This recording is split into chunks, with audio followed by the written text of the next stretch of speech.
Friends, कैसे हैं आप सब। आई होप आप सब अच्छे होंगे। एंड आज का टॉपिक है प्रिंसिपल्स ऑफ मैनेजमेंट।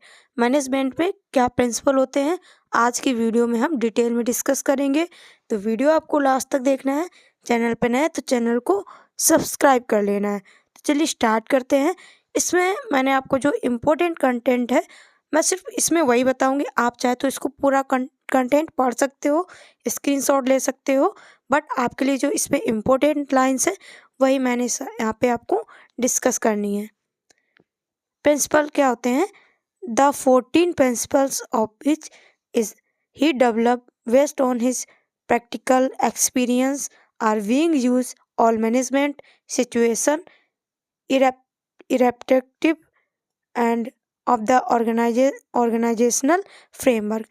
यानी कि जो 14 प्रिंसिपल होते हैं मैनेजमेंट में, आपको 14 प्रिंसिपल याद रखने हैं जो कि प्रैक्टिकल एक्सपीरियंस के बेस पे बनाए गए हैं। तो आपको वन बाई वन उसको पढ़ना है और आपको याद रखना है मैनेजमेंट के कितने प्रिंसिपल होते हैं, 14।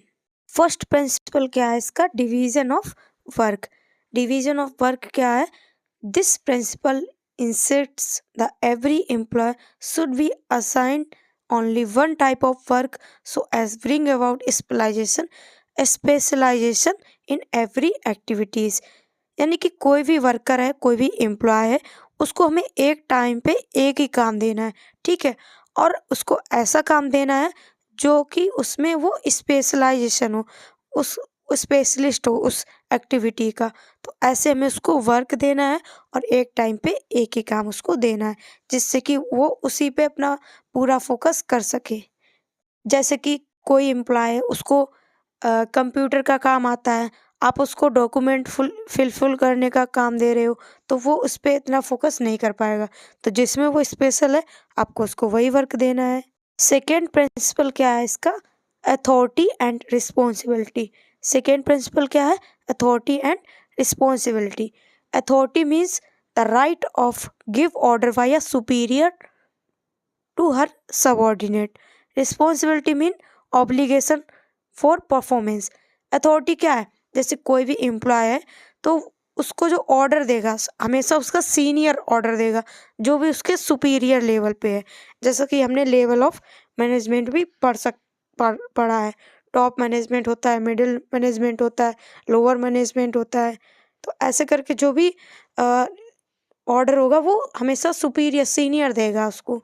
और रिस्पॉन्सिबिलिटी क्या है कि उस चीज़ को वो अच्छे से परफॉर्मेंस करे। नेक्स्ट प्रिंसिपल है इसका डिसिप्लिन। थर्ड प्रिंसिपल क्या है? डिसिप्लिन। डिसिप्लिन क्यों ज़रूरी है ऑर्गेनाइजेशन में? Discipline refers to the obedience of the rule and regulation of the organization, proper conduct in relation to other, respect of authority for superior। जो भी डिसिप्लिन है उसमें रूल और रेगुलेशन रखना है। जैसे कि जो भी एम्प्लॉय होगा उसको ऑर्डर कौन देगा? हमेशा उसका सीनियर उसको ऑर्डर देगा। ऐसे रूल और रेगुलेशन बना के रखने हैं, जिससे कि वहाँ पे जो भी फंक्शनिंग है ऑर्गेनाइजेशन में बहुत ही स्मूथ फंक्शनिंग हो सके। यानी कि उसमें कोई भी लड़ाई झगड़ा ना हो और उस ऑर्डर को फॉलो किया जा सके। Unity of command. फोर्थ इसका प्रिंसिपल है unity of command. Every subordinate must receive order the instruction to be accountable to one and only to one superior. जो भी वहाँ पे एक क्या होता है, एक पर्सन वहाँ पे सीनियर होता है, जो कि वहाँ पे जो भी ऑर्डर देता है, इंस्ट्रक्शन देता है, और उसको ही रिसीव करते हैं लोग। This will improve the performance of employee. जो कि इम्प्रूव कर सकें परफॉर्मेंस एम्प्लॉय की, जो भी वहाँ पे परफॉर्मेंस है उसको इम्प्रूव कर सकें। तो एक टाइम पे जो भी यहाँ पे सीनियर होगा वो उनको काम देगा। If an employee receive order from more than one superior, यानी कि एम्प्लॉय उनको बहुत जो भी सारे सीनियर उनको ऑर्डर दे रहे हैं, तो क्या होगा? It likely to overlapping of order instruction and create conflict frustration. और अगर बहुत सारे सीनियर उनको ऑर्डर देंगे तो क्या होगा? उनको ओवरलैपिंग मतलब उनको बहुत ज़्यादा वर्कलोड हो जाएगा, जिससे कि वहाँ पे कॉन्फ्लिक्ट लड़ाई झगड़ा भी होगा और एम्प्लॉय में फ्रस्ट्रेशन भी होगा।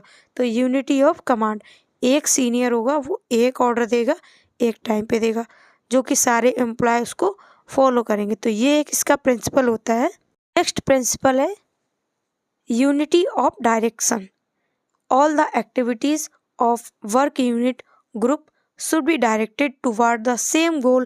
Those working to the same line of activity must understand and pursue the same objectives. Unity of direction क्या है? जैसे कि कोई भी ऑर्गेनाइजेशन है, वहाँ पे जो सीनियर है उसने जो भी ऑर्डर दिया है वो सबको एक ही डायरेक्शन में काम करना होगा, क्योंकि सब लोगों का क्या गोल होता है? एक ही गोल होता है, उसी को अचीव करना है। उस एक गोल को सारे लोगों को मिलके उस पर वर्क करना है। इसको हम बोलेंगे unity of direction. Next principle है subordination of the individuals interest to general interest. इसका मतलब क्या है?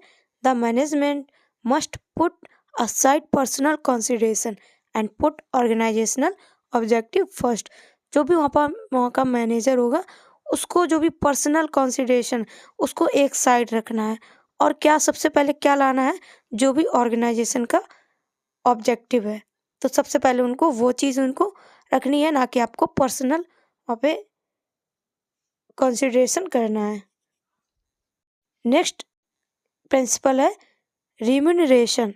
इसका मतलब क्या है? The employer must just and fair to everyone so that each employee get motivated to work.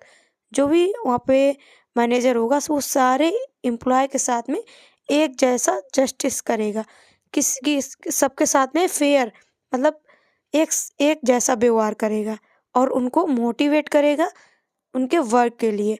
जैसे वो कोई भी काम कर रहे हैं उनको पैसे देगा, टाइम टू टाइम उनकी सैलरी देगा। कोई एक्स्ट्रा वर्क कर रहा है तो उसके लिए एक्स्ट्रा सैलरी उनको दे रहा है। तो इससे क्या होगा? जो भी वहाँ पे एम्प्लॉय होंगे वो मोटिवेटेड होंगे। सभी के साथ में ये सेम रूल फॉलो करना है।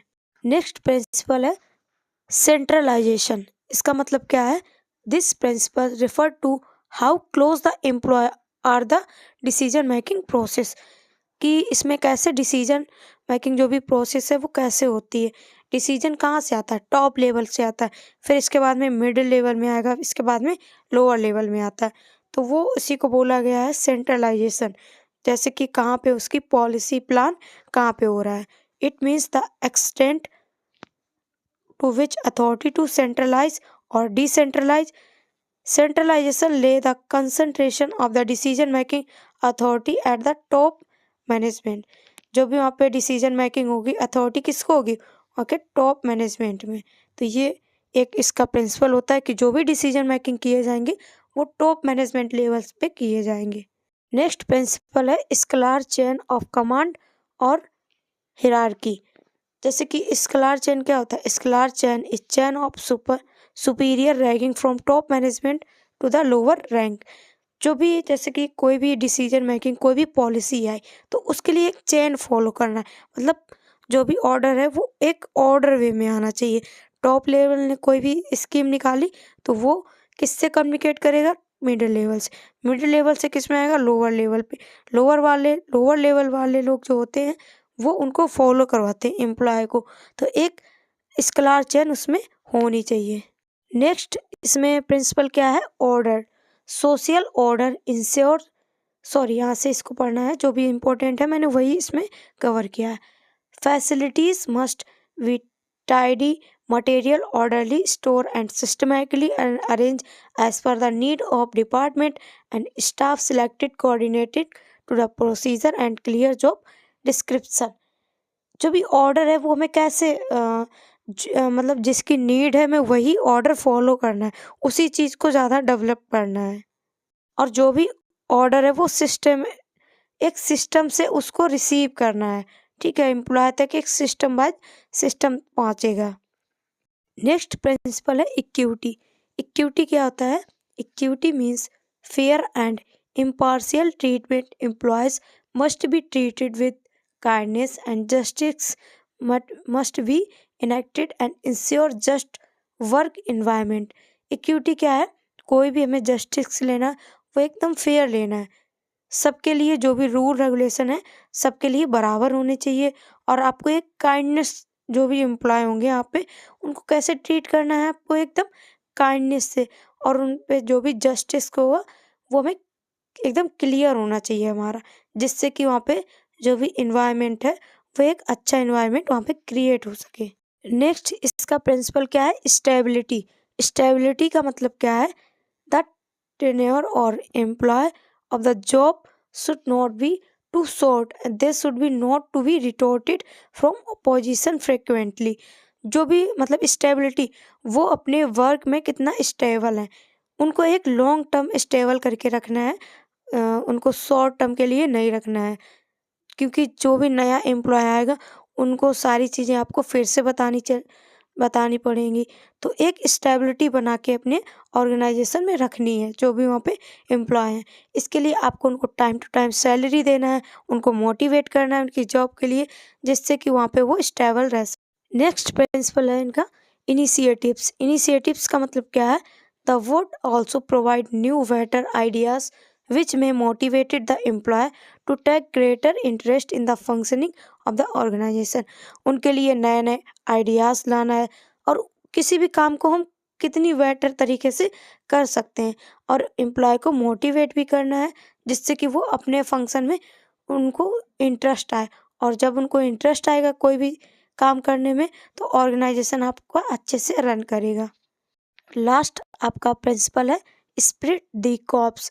इसको बोल सकते हैं यूनियन इज स्ट्रेंथ। जो भी वहाँ पे टीम है वो कितना लॉयल है, उसमें कितना कॉपरेशन है। This means sense of belonging, team spirit, spirit of loyalty, devotion and cooperation which unity members to the group. उनमें कितना कॉपरेशन है, कितना एक दूसरे को अच्छे से समझते हैं। Team spirit help to develop an atmosphere of mutual trust and understanding. और वहाँ पे एक अच्छा अंडरस्टैंड और ट्रस्ट वर्थी वहाँ पे एटमॉस्फेयर डेवलप हो सके, ये टीम स्पिरिट हेल्प करती है उसको डेवलप करने में। तो ये आपके 14 प्रिंसिपल थे। इसको मैं एक आपके टेबल से और समझा देती हूँ, जिससे आपको पढ़ने में भी इजी रहेगा और आपको अच्छे से समझ में भी आ जाएगा। ये आपके जो 14 प्रिंसिपल हैं वो ये हैं, और आप इनकी स्क्रीनशॉट भी ले सकते हो, जैसे division of work, authority, responsibility, discipline, unity of command, unity of direction, subordination, remuneration, centralization, scalar and order, equity, stability, initiative, ये क्या था लास्ट में, in spirit, corps, union of strength. ये तो आपके 14 प्रिंसिपल। आप इनको चाहें तो आप एक सिनोनियम से भी बना सकते हैं। इसका फर्स्ट वर्ड आपको सबका फर्स्ट वर्ड लेना है और आपको एक सिनोनियम से बनाना है, जिससे कि आपको जो भी 14 प्रिंसिपल हैं वो याद रह सके। तो ये था हमारा आज का टॉपिक। आई होप वीडियो आपको अच्छा लगा होगा। वीडियो अच्छा लगा तो वीडियो को लाइक करें, चैनल पर नए तो चैनल को सब्सक्राइब करें। Thank you for watching my video. Subscribe for more content.